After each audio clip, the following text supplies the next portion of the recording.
So, welcome back to the second video in this little series of a restoration of a knapsack, a project which I am undertaking for the purpose of having a beautiful knapsack to have on my back as I romantically go trotting off around France or somewhere like that.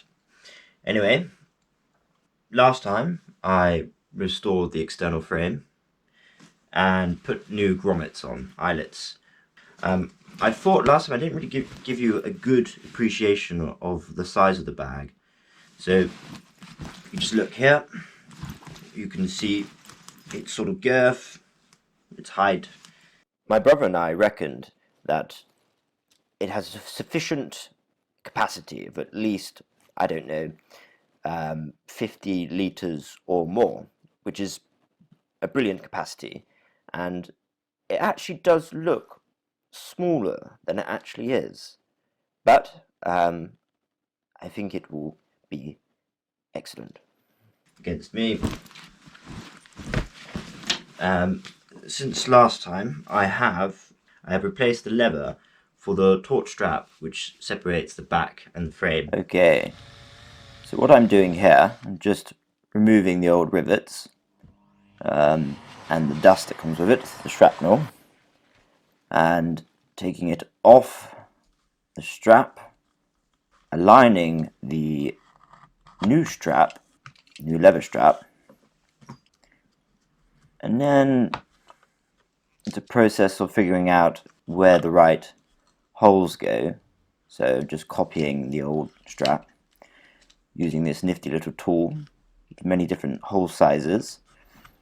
And to get the right size, I plugged in the needle of the buckle.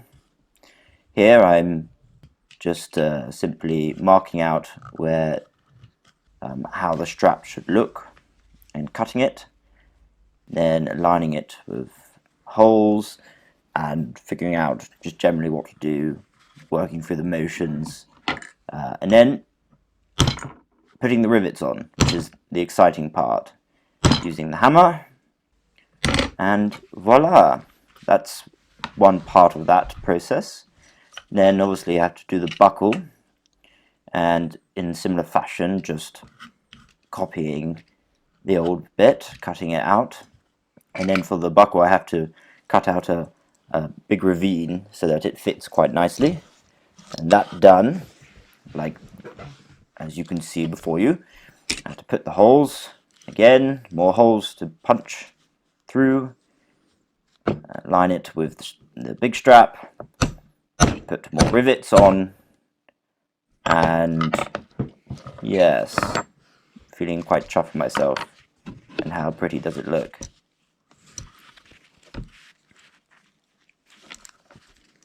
And yes, putting it on, voila, very satisfying. Trying out the tension, and good, a job well done, I suppose. And there's all the other straps I have to do. What I've done so far is that all the pockets that are on the knapsack, I've started replacing the old straps. How did I go about doing this? So this is the bag again. That is the new strap I put on compared with the old one there. So what I did, this is me drilling out those bloody rivets. That one came off quite easily. There we go, you can see it come off. That's me trimming the leather so it looks like the old one, except not old but new. And it's a process of lots of cuts, it takes a long time. This is obviously the sped up version, the cut version, comparing the two, and then more holes to punch, lots of holes. I'll just show you one example. There we go, in its new place. And then with the rivets in, they're just put together. And now, after a few good hits, they shall be well fixated.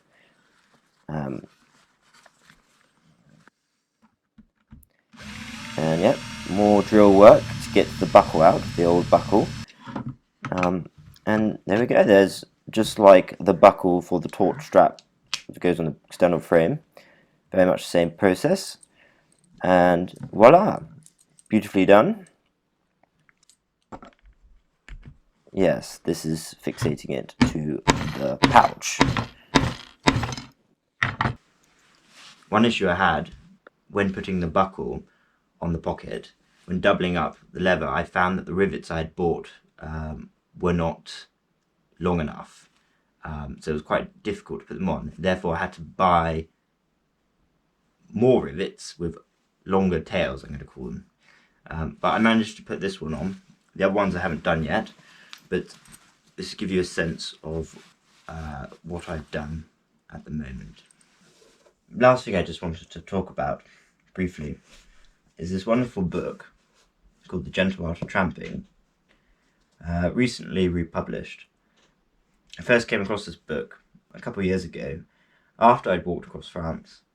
My friend Jacob said I ought to read this book. At that time, it was not in print, and well, one could get it on Kindle, so I read it on Kindle, but recently, last year, it's been republished after many years of being off the shelves, and I bought it, and then my friend Jacob sent me a copy himself to me, so then I sent mine to my brother. It's a wonderful little book. It has a charming philosophy which exudes itself between the words. You know, it has these chapters called like The Art of Idleness, marching songs, scrounging, things like this. One section I really found, which I really loved, was this idea that tramping is a good means for sussing out a person's personality, their hidden faults or characteristics which might, you know, in the heat of battle are not very useful. Anyway, he talks about when you're lovers, a fiance, maybe, it might be very important to go on a long tramp out in the wild together. And so, I mean, I'll just read this little paragraph. Loving pairs, however, seldom take their staffs and their packs and make for the wild. Even in our free days, they are somewhat afraid of it, but it is to be recommended as an admirable preparation for married life. It is a romantic adventure, but it leads to reality. If you have to carry your beloved, you will probably have to carry her for the rest of your life. You cannot tell till you've spent a night in the rain, or lost the ways in the mountains, and eaten all the food, whether you have both stout hearts and a readiness for every fate. If not a tramp before marriage, then a tramp directly after comes not amiss. A honeymoon spent tramping. It is an ideal way to begin life, for tramping is the grammar of living. Few people learn the grammar, but it is worthwhile. So, a lovely idea, that. A great way to really get to know your lover is to take her out, or he out, on a 2-week tramp through rain, sunshine, whatever type of path and incline. Lovely idea. You know, this book is full of it. I really implore you to get a copy and read it. And yeah, very relevant to what this is all about. Tramping in the wild. That's what I want to do. So this project is a part of my little love. So I better get on and do more work and make some proper progress.